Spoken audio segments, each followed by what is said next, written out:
Bonjour à tous, bienvenue au webinaire qui va commencer dans 2-3 minutes. On va attendre que les participants se connectent.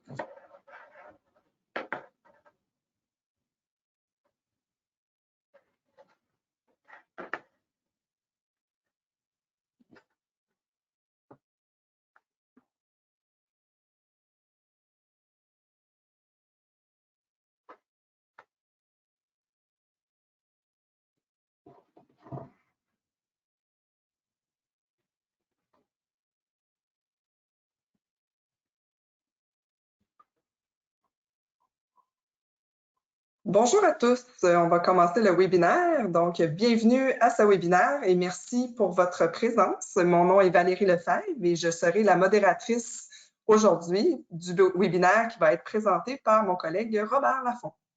Le sujet abordé cet après-midi, c'est le Lagoon Guard, comment augmenter la capacité et la performance des étangs aérés.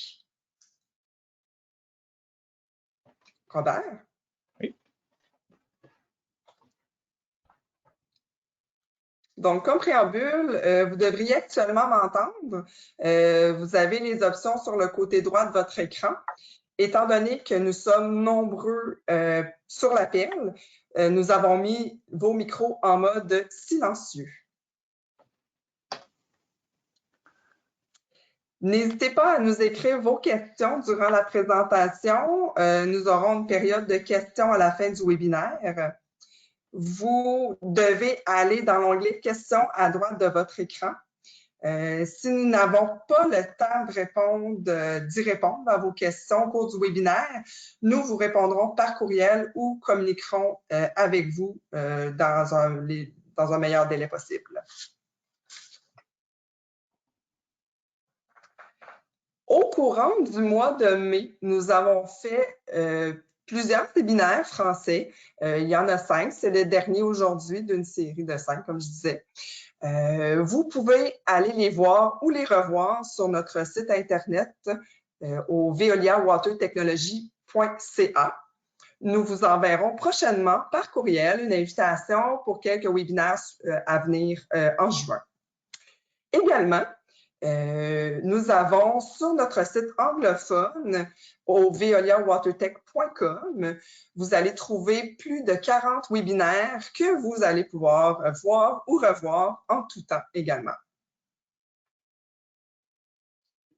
Dans les prochains jours, vous recevrez un certificat de participation de formation en continu pour vos ordres professionnels. Ça sera envoyé par courriel. À la fin du webinaire, vous serez invité à répondre à notre sondage. En y répondant, vous aurez la chance de gagner une carte cadeau de 25 $. Donc, la plupart d'entre vous nous connaissez. Nous sommes le leader mondial dans le domaine du traitement des eaux avec plus de 350 technologies conçues par et pour des opérateurs.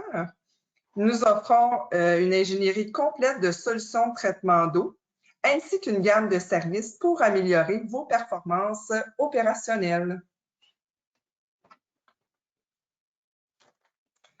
Donc, notre présentateur cet après-midi est Robert Laffont. Il a gradué à l'École polytechnique. Robert travaille dans le domaine de l'environnement depuis 1990 avec près de 20 ans chez Veolia Water Technology Canada en tant qu'ingénieur de procédés. Avant cela, il a été fortement impliqué dans la conception et l'optimisation de technologies d'aération, principalement au niveau des étangs aérés facultatifs. Son expérience fut acquise de façon technico-pratique, autant par la recherche et le développement de nouvelles technologies que par la résolution de problématiques de procédés sur le terrain. Depuis près de 15 ans, il met à profit ses expériences et connaissances à développer des solutions efficaces et innovatrices qui permettent de mieux répondre aux besoins identifiés tout en cherchant à rentabiliser les investissements, principalement dans le domaine des eaux usées municipales. Robert, je te passe la parole. Bon séminaire. Merci Valérie. Donc, il me fait plaisir de vous présenter ce webinaire cet après-midi qui a pour sujet l'augmentation de capacité des étangs aérés facultatifs au Québec.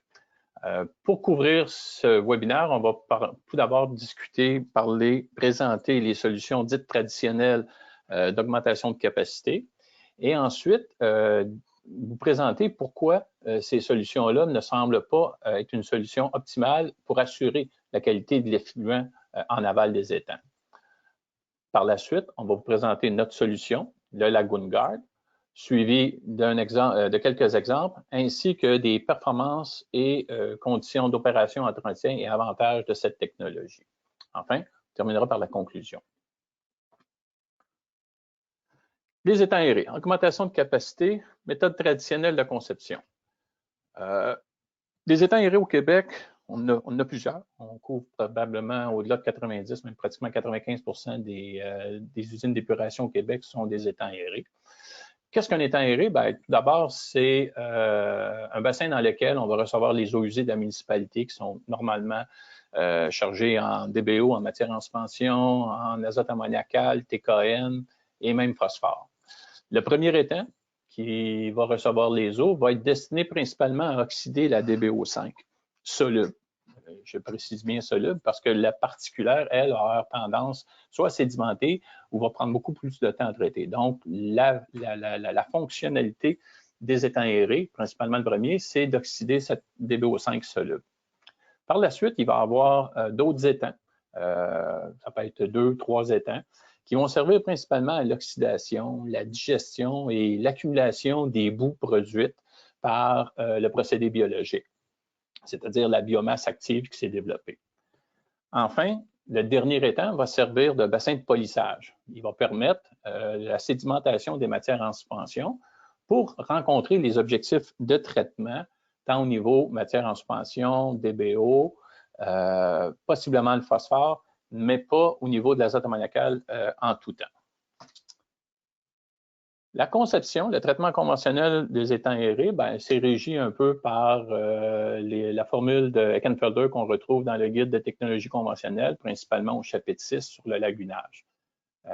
Comme vous le savez bien, cette équation est relativement simple et paramétrisée principalement par deux valeurs, c'est-à-dire le temps de rétention hydraulique, c'est-à-dire le volume de l'étang dans lequel on veut calculer la performance, ainsi que le taux d'enlèvement de la DBO. Ce facteur, ce taux-là étant de 0,37 normalement. Le tout peut être modulé en fonction de la température, mais principalement la performance, ou du moins les règles de conception, sont basées sur cette équation. En utilisant ces paramètres de conception, normalement, on va être en mesure de concevoir des étangs qui devraient rencontrer des performances de l'ordre de 25 mg par litre en DBO en matière en suspension. Au niveau du phosphore, avec l'ajout de coagulant dans les étangs, on devrait être en mesure d'être à moins de 1 mg par litre. Pour ce qui est des coliformes, le temps de rétention hydraulique va permettre une désinfection naturelle, donc pas besoin d'ajout de UV. Par contre, s'il y a une problématique de nitrification, les étangs aérés ne peuvent ne peuvent garantir cette valeur-là à l'année longue. C'est un sujet dont on va parler un peu plus loin dans cette présentation-là. Donc, en appliquant ça, on arrive à la conclusion que des étangs avec un temps de rétention hydraulique total de 15 à 25 jours vont permettre de rencontrer normalement, selon les équations d'Eckenfelder, les performances anticipées. Qu'arrive-t-il lorsque une municipalité a un accroissement de la population, ce qu'on retrouve de plus en plus souvent, qui automatiquement va faire en sorte que le débit va être augmenté aussi à l'entrée des lagunes et par le fait même l'augmentation de la charge à traiter. Plus de DBO5 à traiter, plus de matière en suspension à sédimenter. Donc, à ce moment-là, si on applique les équations de Eckenfelder et qu'on doit maintenir toujours un temps de rétention hydraulique de 15 à 25 jours pour assurer d'une certaine façon la performance épuratoire des étangs, automatiquement, si le débit a doublé, il va falloir possiblement doubler le volume des étangs. ce qui va nécessiter automatiquement l'augmentation de ceux-ci. Ça va entraîner des coûts de génie civil pour la construction soit d'étangs en terre ou bien d'étangs à parois verticales en béton qu'on retrouve de plus en plus. Donc, il y aura un coût qui va être associé à la construction de ça. Et aussi, étant donné qu'on a augmenté la charge et on a augmenté la capacité, possiblement, il va y avoir, non possiblement, mais c'est une certitude qu'il va y avoir une augmentation de la demande d'oxygène et ce qui va faire qu'il va y avoir soit besoin d'ajouts ou même de modification du système d'aération qui devrait être insuffisant à ce moment-là. Cependant, une fois qu'on aura appliqué tous ces principes-là, la performance épuratoire est estimée par l'équation de Canfield, mais en aucun temps, on peut avoir une assurance que cet effluent-là va être toujours de la même qualité, va respecter les critères de conception à l'année longue. On va en parler plus loin. Pourquoi on ne peut pas assurer cette performance-là? Il y a une autre méthode traditionnelle lorsqu'on veut augmenter la capacité d'installation existante d'étangs aérés, c'est l'ajout d'un étang aéré complètement mélangé en amont des étangs, ce que je définis comme étant l'autre méthode traditionnelle. Ça signifie en quoi? C'est toujours dans notre chapitre 6 sur le lagunage, c'est bien défini que l'étang aéré complètement mélangé, c'est un bassin à mélange complet qui va servir essentiellement à éliminer la DBO5 soluble, la fraction de la DBO5 qu'on ne peut pas sédimenter ou qu'on ne pourrait pas enlever de façon mécanique. On demande aux micro-organismes de la traiter. À ce moment-là, au niveau des règles de conception, le réacteur ou la portion d'étang qui va être destiné à enlever cette DBO5 soluble va avoir un temps de rétention d'environ 2 jours minimum. Suite à ça, après avoir fait l'ajout d'un étang complètement mélangé, on pourrait assumer que on a fait une bonne partie du travail et maintenant, on vient d'économiser ou du moins on vient d'augmenter la capacité. La réalité est tout autre. Si on y va sur la DBO5 totale, c'est-à-dire la DBO5 à l'entrée des étangs ou à l'entrée du complètement mélangé versus la DBO5 totale en sortie, normalement, on va retrouver une réduction d'environ 10, 20 peut-être 25 dans certains cas de la DBO5 totale. Donc, si on a doublé le débit, on va se retrouver avec cette réduction-là qui va faire en sorte qu'on va quand même devoir valider les étangs en aval de l'étang complètement mélangé qu'on a ajouté pour valider avec l'équation de Canfield la performance épuratoire des étangs, ce qui normalement devrait se traduire par un temps de rétention minimal de 12 jours, qui est encore une valeur qu'on peut retrouver dans le chapitre 6. Mais si on revient sur notre design de conception, si on avait déjà des étangs de 15 à 25 jours, 20 jours de rétention, qu'on a doublé le débit, ici, ça va peut-être possiblement nécessiter des travaux de génie civil pour augmenter quand même le volume des étangs en aval du complètement mélangé pour maintenir ce 12 jours, en plus d'un volume additionnel de 15 pour les boues et glaces. Donc, tous ces travaux-là vont faire en sorte qu'on va correspondre à des critères de conception pour augmenter la capacité en ajout d'un étang complètement mélangé. Mais encore là, on n'a aucune assurance que l'effluent final produit va rencontrer les paramètres tant au niveau matière en suspension, phosphore, DBO total. Ce qu'on va expliquer prochainement. Pourquoi on ne peut pas, malgré ces travaux, on ne peut assurer la performance globale des étangs? Tout d'abord, c'est que la performance des étangs est directement reliée aux matières en suspension qui vont être mesurées ou qui vont sortir du dernier étang. Ces matières en suspension-là vont être influencées principalement par un facteur très important, c'est-à-dire les boues qui sont emmagasinés, qui sont stockés dans les étangs. Soit parce que ce volume de boue-là est excédentaire à un volume de boue recommandé d'environ 10 soit parce que pour toute autre raison, il n'y a pas eu de vidange de boue. Donc, l'entretien de ces lagunes-là peut faire en sorte que les matières en suspension soient excédentaires à certaines portions de l'année. Aussi, il y a des conditions hydrauliques. Lorsqu'on a des débits de pointe journalières, soit pendant de fortes pluies ou par exemple comme au printemps, lors de la fonte des neiges, les débits d'alimentation des étangs aérés peuvent des fois doubler et même tripler sur une période. Donc, à ce moment-là, il va y avoir un entraînement des matières en suspension, c'est-à-dire de la boue qui est sédimentée mais qui est en surface du lit de boue dans l'étang. Étant donné que les vitesses sont plus grandes, on peut avoir un entraînement de ces boues-là qui vont augmenter automatiquement les MES puis qui vont faire en sorte qu'on ne rencontrera pas la norme en MES. Aussi, dans ces conditions-là, ben, si les MES sont trop élevés, possiblement aussi qu'on va avoir de la difficulté à rencontrer notre norme en phosphore. Et ici, on ne parle pas s'il y avait éventuellement une norme en azote ammoniacal. L'ajout, la modification des étangs ne permet pas d'assurer la nitrification en tout temps. Donc, une municipalité peut se retrouver avec un système qui respecte les critères de conception du chapitre 6, mais sans aucune assurance de pouvoir rencontrer en tout temps, quelles que soient les conditions en amont, les valeurs de rejet tant au niveau MES, phosphore et azote ammoniacal. Pour ce qui est de la DBO, on a constaté que la DBO5 était directement la DBO5 totale, je précise, incluant la DBO5 soluble. La DBO5 totale est directement reliée aux valeurs d'MES en sortie d'étang. Et à ce titre, au 42e symposium sur la gestion de l'eau, le professeur Yves Comeau avait présenté des résultats sur un ensemble d'étangs qui avaient été mesurés sur une assez longue période pour en vérifier les performances épuratoires tant au niveau de la DBO5 soluble que totale. Et il avait été constaté, par exemple ici, que pour une DBO5, une norme de 25 mg par litre en DBO5 carboné total, normalement, il y avait une portion de DBO5 soluble qui était équivalente à environ 7 à 8 mg par litre et qui était passablement, qui résidait passablement dans tous les étangs. Donc, du moment qu'on avait passé le premier étang, entre le premier et le deuxième, on avait cette valeur-là qui était relativement stable, qui faisait qu'en sortie d'étang, on peut s'attendre toujours à avoir ce 7 mg par litre là, de DBO soluble.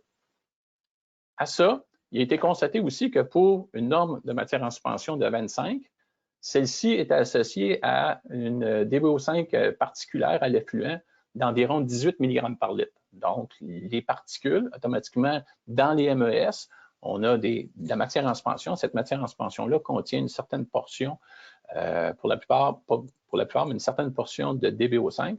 Donc, pour une valeur de 25 mg par litre, qui respecte les normes de rejet, on a une valeur de 18.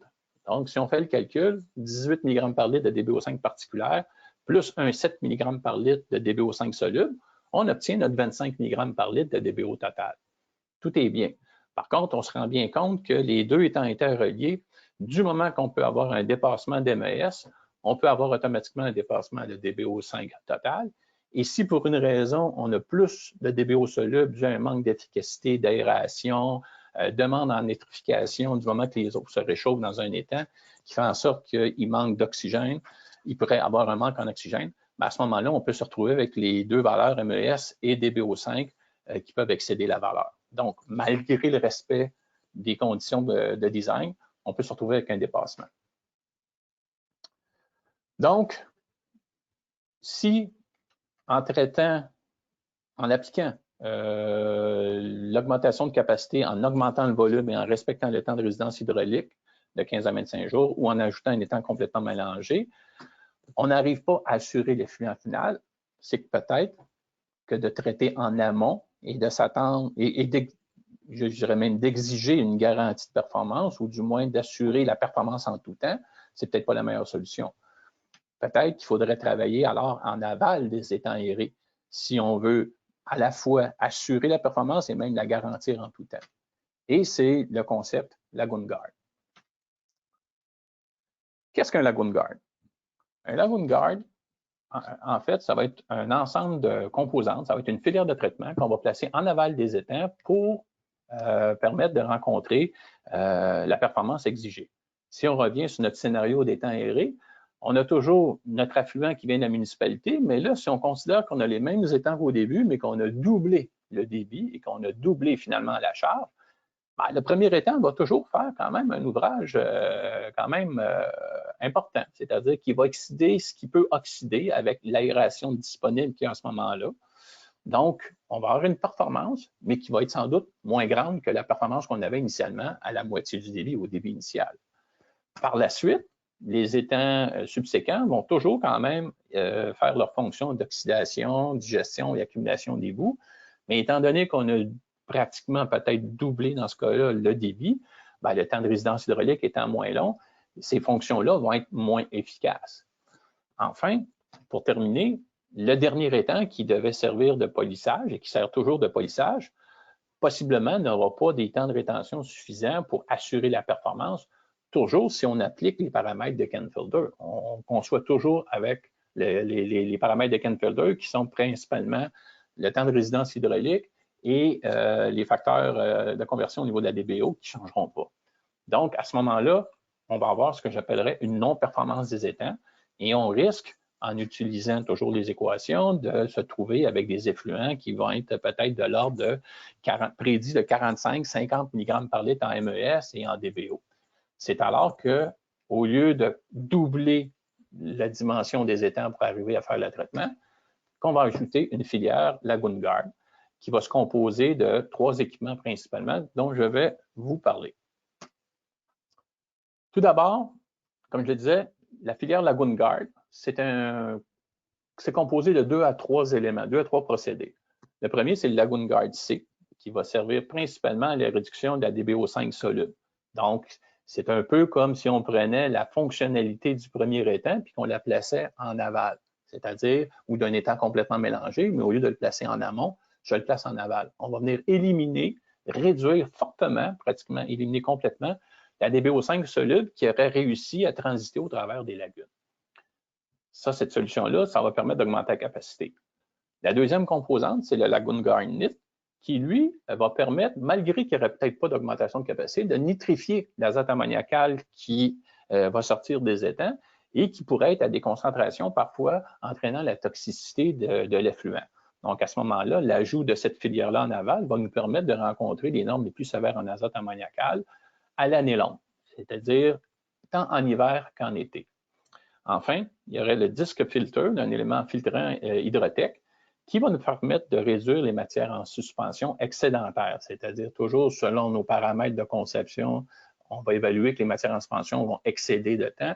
Bien, il y a possibilité d'installer le filtre Hydrotec pour retirer ces matières en suspension-là et même, si requis, d'atteindre des performances au niveau du phosphore total à sortie des étangs en ajoutant un peu de coagulant et en assurant, pas en se fiant que simplement sur la sédimentation des étangs, mais en assurant la performance épuratoire au niveau des objectifs en phosphore. Qu'est-ce qu'un Lagoon Guard C ou un Lagoon Guard NIT? Ben, en réalité, c'est un procédé à culture fixée sur média en mouvement, communément appelé MBBR. Ou selon l'appellation RBGS, c'est-à-dire un réacteur biologique à garnissage en suspension, OMLCC. Le réacteur MBBR se décline en 3 composantes, tout simplement pour la conception d'un réacteur. On a premièrement le média, qui va être l'élément de plastique qui va nous permettre de faire croître la biomasse qui va être utilisée soit pour l'enlèvement du carbone ou pour la nitrification. Ensuite, on a un système de grille d'aération, un système d'aération qui va permettre de fournir la quantité d'oxygène nécessaire pour le traitement et aussi le mélange dans le réacteur. Enfin, on a une troisième composante qui est la grille de retenue de média qui va maintenir le média à l'intérieur du réacteur. Le média, c'est une pastille en polyéthylène. Ici, je vous présente le K5 d'un diamètre d'environ 25 mm, d'une épaisseur de 3 à 4 mm, densité inférieure à l'eau. Donc, si on arrête l'aération, le média va avoir tendance à flotter, mais du moment qu'on va fournir du mélange de l'aération, le tout va se maintenir en suspension et va circuler partout dans le réacteur. Tout dépendant des critères de conception, des charges, le pourcentage de remplissage peut aller jusqu'à 60 %. Donc, 60 % du volume du réacteur peut être rempli de ce média. Mais ce qui est surtout important dans nos règles de conception, c'est de travailler avec ce qu'on appelle la surface protégée.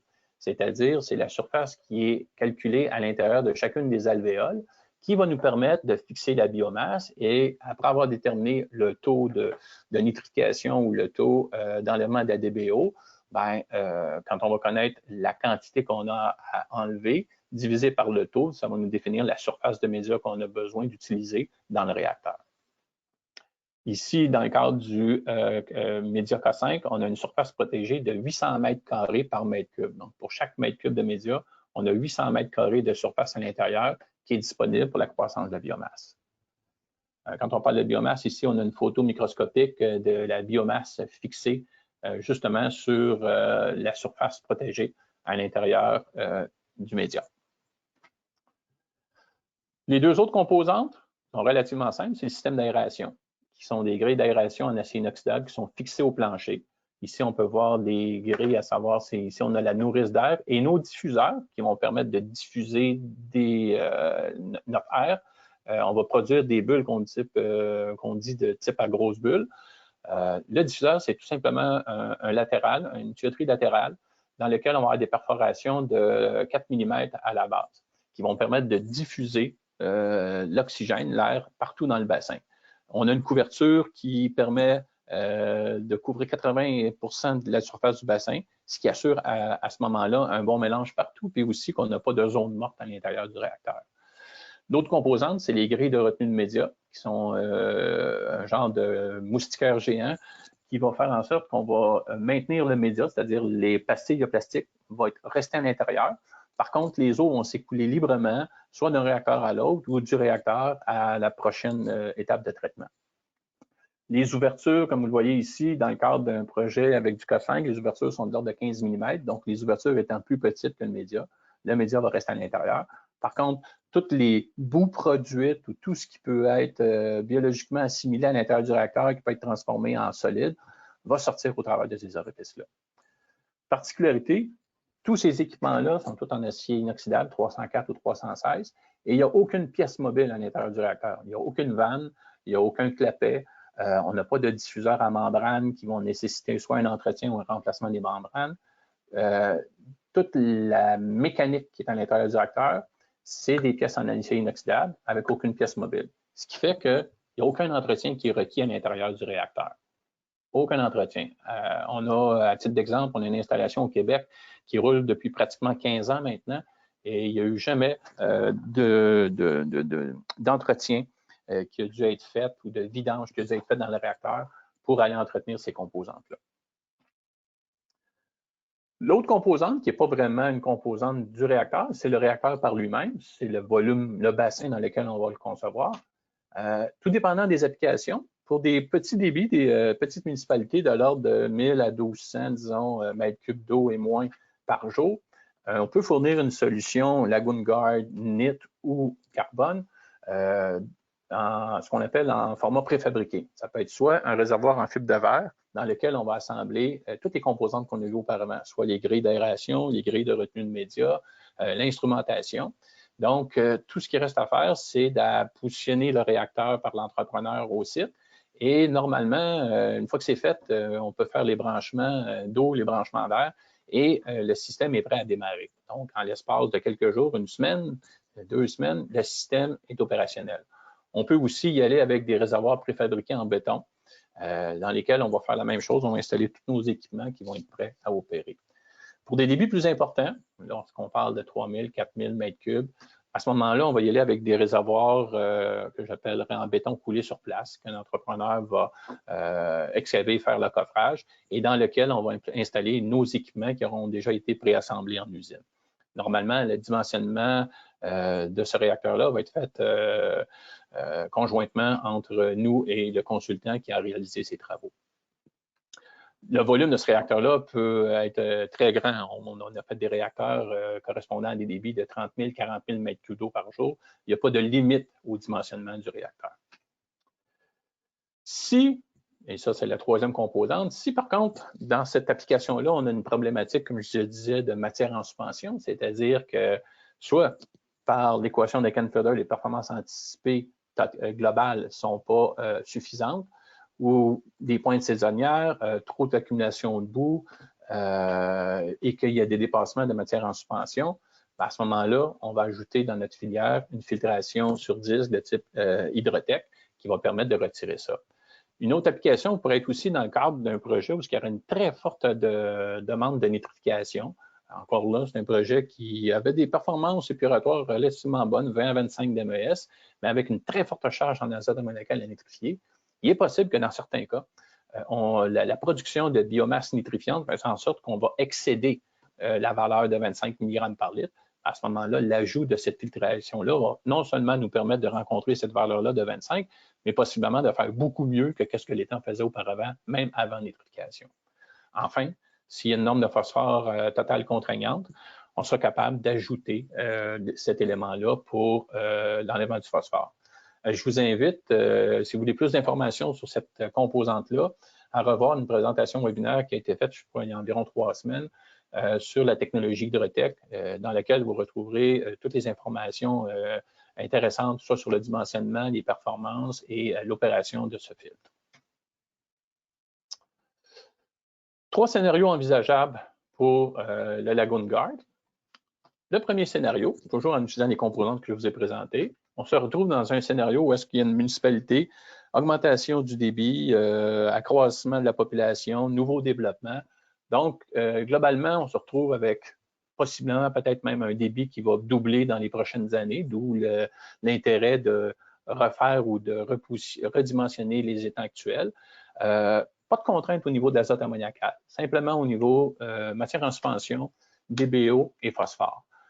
La méthode traditionnelle serait de doubler les étangs, mais ici, si on est en mesure d'évaluer la non-performance finale des étangs, on pourrait rajouter simplement une cellule Lagoon Guard C en aval des étangs et oxyder la DBO soluble résiduelle qui aurait en fin de traitement, qui n'aurait pas pu être traitée étant donné le faible temps de rétention, suivi d'une filtration Hydrotech et ainsi garantir l'effluent au niveau MES, DBO total, DBO soluble inclus, et possiblement peut-être même la phosphore si requis.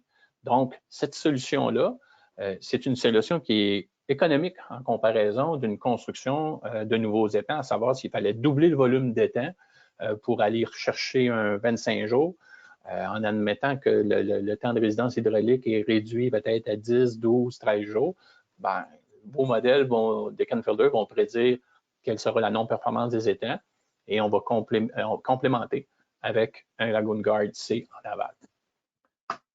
Le deuxième scénario, on se retrouve cette fois-ci avec une municipalité qui, elle, n'a pas vraiment de problème d'augmentation de débit, mais un problème de nitrification. L'effluent peut devenir toxique dû aux concentrations en azote ammoniacal trop élevées. À ce moment-là, on va rajouter une cellule Lagoon Guard NIT qui va être dédiée à faire la nitrification, mais la nitrification à très basse température, tout comme l'enlèvement du carbone se faisait aussi à très basse température, mais ici, on parle de nitrification qui peut se faire à des températures de moins d'1 degré C. Sur ça, Veolia a une très grande expertise. On travaille ce procédé-là depuis plus de 7 ans, je crois, et on est en mesure de dimensionner et de garantir l'effluent final en azote ammoniacal. Encore une fois, si suite à ça, il peut y avoir un dépassement envisageable des matières en suspension, si et seulement si, à ce moment-là, on va rajouter une filtration Hydrotech. Mais si je prends l'exemple d'un étang, une installation existante qui avait des matières en suspension relativement basses, de l'ordre du 15 mg par litre, et qu'on doit nitrifier une certaine valeur, il est fort possible que le bilan massique total, la production de biomasse nitrifiante produit, n'excède pas le 25 mg par litre. Donc, à ce moment-là, on n'a pas besoin d'ajouter une filtration. Cette solution-là va être très compacte, très économique et va assurer aussi la nitrification en tout temps, que ce soit en été ou en hiver à moins d'1 degré C. Enfin, la troisième solution, le troisième scénario, ce que je qualifierais de la totale, c'est on arrive dans une application, une municipalité qui a augmentation de capacité, forte augmentation de capacité, débit et charge, contribution en azote ammoniacal peut-être même de nouvelles industries, donc on se doit à la fois d'augmenter la capacité de traitement au niveau de la DBO et aussi de la nitrification. Mais on a quand même des acquis. Il y a quand même des étangs qui sont assez imposants, qui ont été conçus il y a quelques années, mais qui seraient, selon Eckenfelder, insuffisants. À ce moment-là, toujours en étant capable de mesurer la non-efficacité de l'étang, on vient rajouter en aval nos cellules l'enlèvement de la DBO5 soluble, suivi de la nitrification, suivi d'un élément filtrant. Cette filière-là complète nous permet avec nous, Veolia, de garantir l'effluent qui va être produit en aval de ça, tant au niveau DBO, MES, azote ammoniacal, phosphore, en tout temps, c'est-à-dire 365 jours par l'année, parce qu'au lieu de travailler en amont, on va travailler en aval des étangs. Voici un exemple typique d'une application où est-ce qu'il a fallu utiliser les 3 composantes pour arriver à ce que la municipalité puisse produire un effluent selon les nouvelles normes. Ici, on parle du projet de Castleman en Ontario. C'est un projet qu'on a travaillé avec le consultant il y a environ 4 ans. Il y a quand même eu beaucoup de travail. Et les principaux problèmes sur ce projet, c'était premièrement une nouvelle réglementation sur l'azote ammoniacal qui était très sévère. On parlait, normalement, il n'y avait pratiquement pas de normes, puis là, on parlait de rencontrer une valeur de 4 mg par litre en azote ammoniacal lors des vidanges. Il y avait aussi en même temps, étant donné qu'on traitait l'azote ammoniacal, est-ce qu'on avait un dossier où est-ce qu'on devait simplement traiter l'azote ammoniacal? Non, parce qu'au niveau de la performance en DBO5 total, il est impossible de garantir pendant les périodes critiques que la DBO5 serait relativement basse pour simplement nitrifier. Donc, on avait une non-performance des étangs au niveau de la DBO5 totale. Donc, il fallait à la fois garantir cette valeur-là. Et ces deux critères-là, c'était à l'année. Ce n'était pas simplement pendant certaines périodes, c'était à l'année qu'il fallait garantir ça. Donc, avec des conditions contraignantes, une température de moins d'1 degré C et un débit quand même relativement important. On parlait de, en moyenne, 5000 m3 d'eau par jour.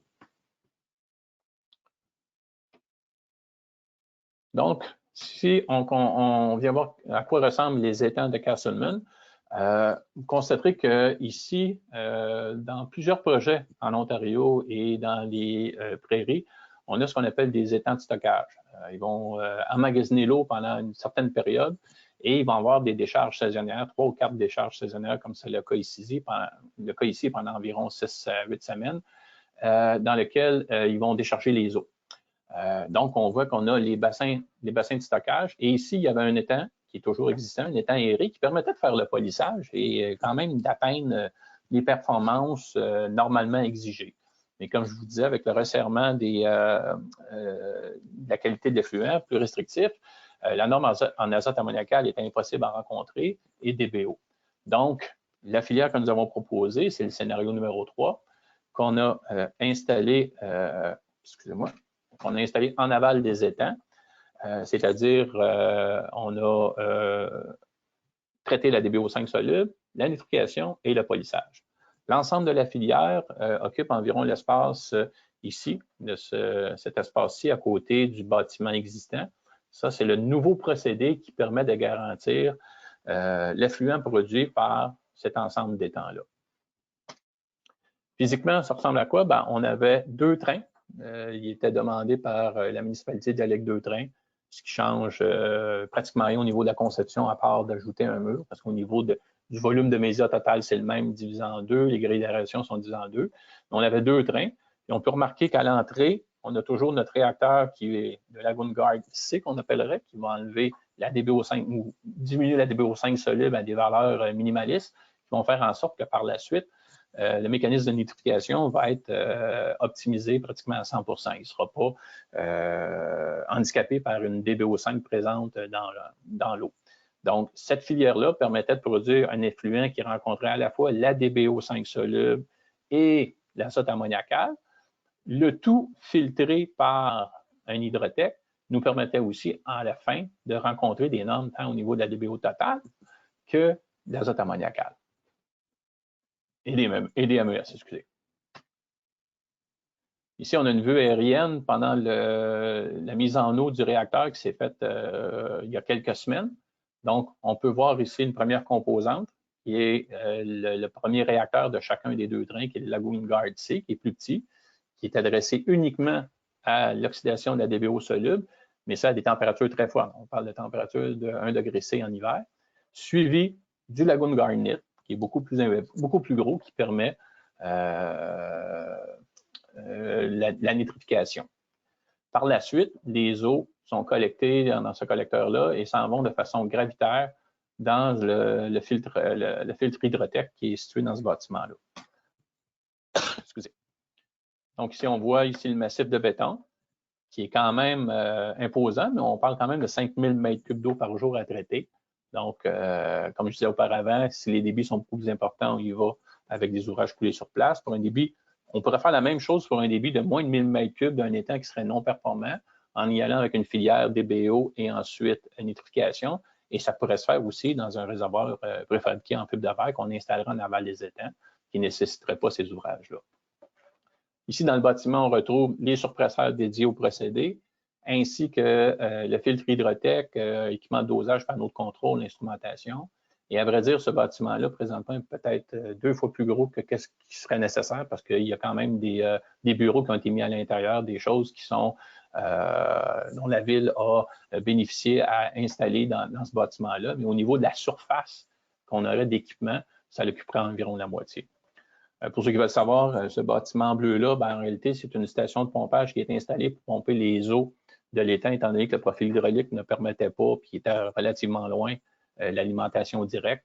Donc, une station de pompage et d'autres équipements qui avaient été mis à l'intérieur qui ne sont pas nécessairement attitrés au MBBR. Performance anticipée.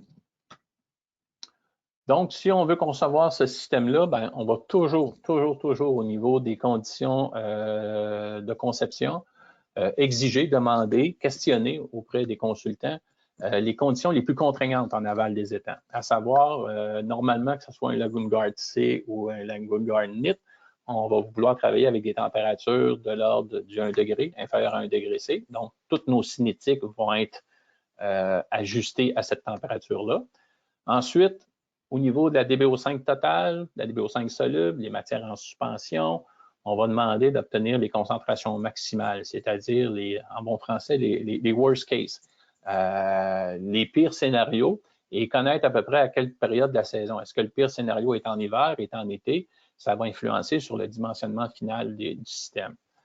Pour terminer, si on doit nitrifier à l'année longue, c'est sûr qu'on va demander, on va utiliser la concentration en azote ammoniacal moyen à l'année longue, c'est-à-dire en amont des étangs, c'est-à-dire l'eau usée directement, parce qu'on sait qu'en hiver, les étangs n'arrivent pas à nitrifier, l'eau étant beaucoup trop froide. Donc, si on a un temps de séjour de 10 jours, 12 jours, 15 jours, au bout de 15 jours, on sait que la goutte d'eau qui est rentrée au début de l'étang va sortir, donc il va falloir nitrifier la totalité de l'azote ammoniacal qui est rentré en début d'étang.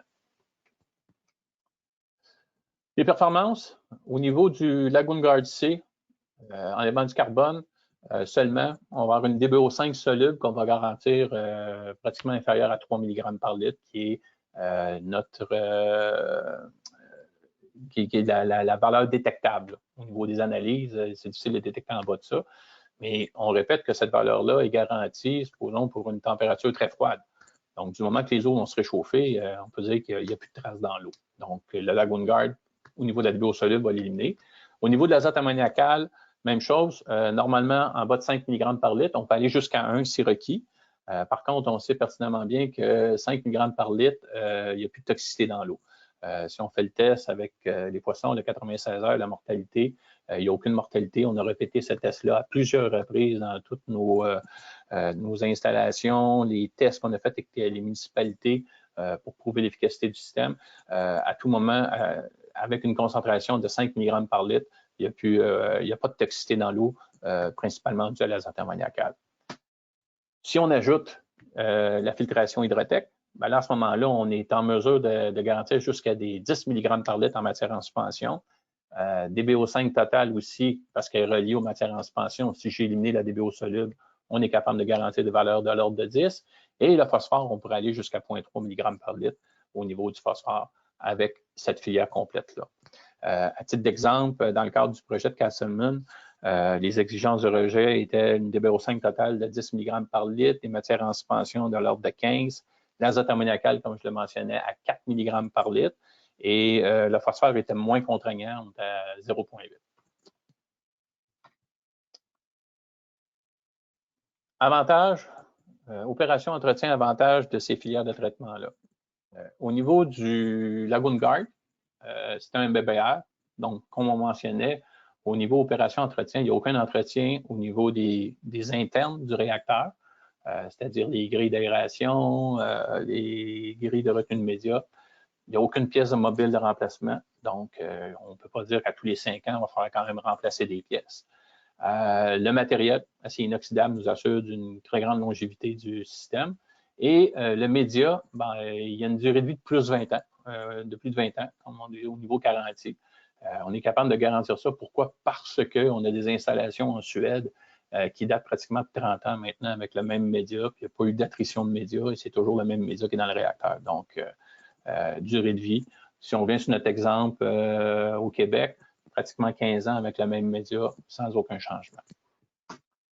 Au niveau de l'hydrotech, je vous fais un rappel d'aller voir la présentation webinaire qui va vous donner beaucoup plus d'informations au niveau de l'opération entretien, mais on peut résumer ça que à savoir qu'au niveau des panneaux filtrants, il y a un système de nettoyage de douche automatique. On a même 2 ou 3 mécanismes de lavage, tout dépendant de la période, la fréquence, pour avoir des lavages encore plus performants.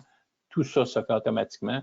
Et s'il y avait un entretien à faire au niveau du disque filter, ben, ça va toujours se faire dans un petit bâtiment tempéré. Donc, il n'y a pas de problème à aller entretenir le système advenant un entretien. Ça se fait toujours à l'intérieur d'un bâtiment tempéré. On n'est pas à l'extérieur au grand froid, supposons au mois de janvier. Pour les équipements connexes, on parle du surpresseur, l'instrumentation, ben, c'est l'entretien standard comme on a dans les étangs aérés. Les avantages, au niveau du Lagoon Guard, du MBBR, on n'a pas besoin de dégrillage parce qu'on est en aval des étangs, donc on traite de l'eau. Et que aussi la prise d'eau, normalement, d'un étang, du dernier étang, se fait peut-être à 1 mètre en dessous du niveau de l'eau. Donc, on n'aura pas de flottant, advenant qu'il y aurait des choses qui pourraient flotter. On n'a pas ces éléments flottants-là. Donc, il n'y a pas de dégrillage nécessaire pour la filière. On n'a pas d'accumulation, de recirculation ou de vidange de boue à faire. Tous les solides qui circulent dans le réacteur vont sortir ou tous les solides, les boues, la biomasse produite qui va se détacher va sortir du réacteur par elle-même. Donc, il n'y a aucune gestion à ce niveau-là. Aussi, on n'a pas d'influence à court terme si, pour une raison ou une autre, dans l'étang en aval de notre filière, pendant une semaine, il y avait des dépassements de MES de façon vraiment très forte. Là. On parlerait peut-être d'une centaine de milligrammes par litre dû à un événement hors du commun. Ben, ça n'aura aucune influence parce que tous les solides qui rentrent dans le réacteur vont sortir. Et étant donné le faible temps de résidence hydraulique, ben, le lendemain, on va se retrouver à peu près avec les mêmes concentrations, puis la performance épuratoire ne sera pas affectée, puis ça n'aura pas endommagé le système. Aussi, la robustesse de la biomasse fixée. Encore là, si on a des forts débits, on n'aura pas ce qu'on appelle le lavement de la biomasse, c'est-à-dire que toute cette biomasse-là va sortir du réacteur. Non, la biomasse fixée va toujours demeurer, ce qui nous permet d'assurer la performance. Et comme je le disais, étant donné qu'on conçoit à des faibles températures à 1 degré C, du moment que l'eau va se réchauffer, ben, les performances vont être sensationnelles, à savoir qu'il n'y aura plus de présence de DBO5 soluble, il n'y aura plus de présence d'azote ammoniacal, donc on va aller au-delà des performances demandées. Le disque filter, rapidement, c'est un équipement auto-nettoyant, aucune gestion des MES, parce que tous les solides qui vont être interceptés vont être retournés aux étangs. Avec cet équipement-là, on peut aller même avec des normes en phosphore très contraignantes avec ajout de coagulants. En ajoutant cet élément-là, on peut assurer la DBO5 totale parce que contrôlant nos MES, on peut automatiquement assujettir ça avec une concentration en DBO5 totale étant donné qu'on a enlevé la soluble aussi en amont. Et tout comme le MBBR, ben, s'il y avait pour une raison ou l'autre des très grands dépassements au niveau des matières en suspension, ben, le fil va se laver plus fréquemment pendant cette période-là, mais par la suite, on va revenir à nos conditions standards d'opération et à l'atteinte des performances. En conclusion, pour l'augmentation de capacité des étangs aérés ou pour des objectifs de traitement plus sévères, tant au niveau de l'azote ammoniacal que du phosphore, on sait maintenant que la solution traditionnelle, malgré la modélisation avec le modèle de Canfielder, ça ne nous permet pas d'assurer la qualité de l'effluent final des étangs en tout temps, que ce soit en augmentant le volume ou avec un étang complètement mélangé. Donc, il est peut-être plus logique de travailler en aval qu'en amont des étangs. En travaillant en aval, bien, on a les solutions, le Lagoon Guard C, qui va nous permettre d'atteindre les objectifs de traitement principalement en DBO-MES, et ce, même avec un temps de résidence de 12 jours, que je tiens à préciser, à savoir si dans un projet, vous vous retrouvez avec un étang qui, finalement, le volume d'étang est de 10 jours, ben, on pourrait, en mettant cette filière-là, nonobstant le nombre de jours réduit, assurer la performance en traitant ce qu'il y a à traiter dû à la non-performance des étangs. Lagoon Garnet, on en a parlé, du moment qu'il y a besoin de nitrification en aval des étangs à l'année longue. L'installation de cette filière-là en aval va permettre de nitrifier, et ce, 12 mois à l'année. Enfin, la possibilité de combiner les 3 technologies comme déjà adoptées en Amérique du Nord va garantir l'effluent avec notre filière LagoonGuard. Je dis bien garantir, Veolia peut garantir la performance globale de l'effluent produit par l'ensemble de cette filière pour l'augmentation de capacité des étangs aérés au Québec. Valérie? Merci beaucoup, Robert. Donc, on va avoir un petit 5-10 minutes de questions possibles. Il y en a plusieurs qui sont rentrées via les sites de questions. N'hésitez pas à me les envoyer encore. Je vais essayer de lire et de vous parler en même temps. Donc, au niveau de la première question en tant que telle, au début de la présentation, c'est écrit dans les États, le temps de rétention est de plusieurs jours. Je pense que c'est ça, on avait parlé là, de 15 à 25 là, dans la présentation. La question est, quel est le temps de rétention dans les LagoonGuard? Que ce soit le LagoonGuard C et le LagoonGuard NIT, c'est sûr que le temps de rétention hydraulique va être en fonction de la charge enlevée. Par contre, pour, entre autres, un LagoonGuard C, au niveau de la DBO, normalement, l'effluent en polyre ne sera pas super chargé. Ça va jouer aux alentours de 2 heures, 3 heures de rétention. On va être capable de traiter la DBO 5 soluble, peut-être même moins si la valeur n'est pas si importante. Pour ce qui est de la nitrification, encore là, tout dépendant de la quantité d'azote ammoniacal qu'on a enlevé. Est-ce qu'on doit enlever 10 mg par litre, 20 mg par litre, 30 mg par litre, étant donné un fort rapport industriel? Dans ce cas-là, le volume du réacteur, lui, va plus être entre, disons, 3 heures allant peut-être jusqu'à 5 heures de rétention pour des fortes charges. OK. Tu peux changer la diapositive, Robert, s'il te plaît? Oui. N'aimez pas mon poisson? Donc, merci. Une autre question. Attendez. Est-ce qu'il y a une concentration maximale en DBO, en azote ammoniacal ou en débit pour les deux LagoonGuard, dans le fond, qui ont été discutés pendant la présentation? Je présume ça au niveau de la limite de conception qu'on parle ici. OK. Pour la limite de conception, la réponse est simple, il n'y a pas de limite. Le réacteur, le dimensionnement du réacteur va être fait en fonction des débits et charges qui vont nous être fournis. J'en prends comme exemple que les paramètres de conception qu'on utilise sont les mêmes paramètres qu'on va utiliser dans la conception d'une usine mécanisée. Et dans une usine mécanisée, tout ce qu'on a, c'est un pré-traitement, puis on doit adresser les charges complètes. Ici, les municipalités ont un acquis, c'est-à-dire les étangs, même s'ils sont plus petits que requis, vont quand même permettre de faire un enlèvement partiel, puis nous, on va traiter ce qui reste. Donc, est-ce que j'ai une limitation? Non, je pourrais traiter 10 mg comme je peux traiter 50 ou 100 mg par litre. La seule chose qui va arriver, c'est le volume du réacteur qui va être proportionnel à la charge enlevée, mais il n'y a pas de limitation au niveau de la conception, tant au niveau de la DBO que de l'azote ammoniacal. Parfait. Une autre question. Comment on enlève la boue dans le réacteur?